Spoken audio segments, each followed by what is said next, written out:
13 Januari, tanggal yang menyimpan jejak duka kemanusiaan. Dalam sejarah manusia, tanggal seringkali hanya dipahami sebagai penanda waktu. Namun bagi mereka yang pernah mengalaminya, beberapa tanggal berubah menjadi simbol luka yang tak pernah sepenuhnya sembuh. 13 Januari adalah salah satunya.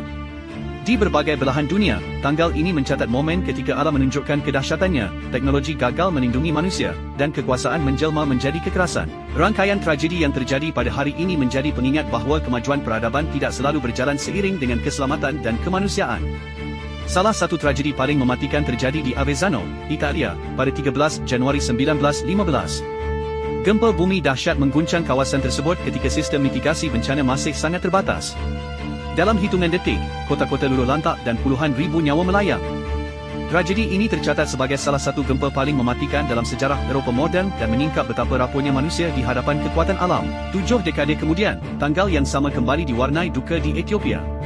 Pada 13 Januari 1985, sebuah kereta ekspres tergelincir saat melintasi jembatan di atas Sungai Awash dan jatuh ke jurang. Sekitar 428 orang tewas dan ratusan lainnya terluka. Peristiwa ini dikenang sebagai kecelakaan kereta api paling fatal di Afrika, sekaligus simbol buruknya standar keselamatan transportasi pada masa itu. Tragedi besar juga tercatat di Australia pada 13 Januari 1939, ketika kebakaran hutan ekstrim yang dikenal sebagai Black Friday bushfires melanda negara bahagian Victoria.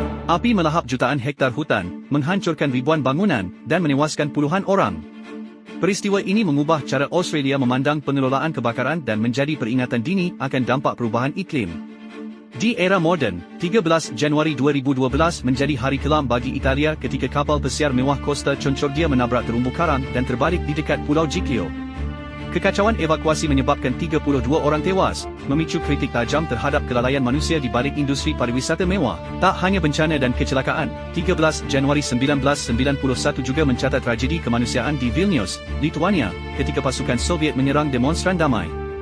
Belasan warga sipil tewas dalam peristiwa yang kini dikenang sebagai January Events, simbol pengorbanan demi kebebasan. Keseluruhan peristiwa ini menegaskan satu benang merah, kerentanan manusia.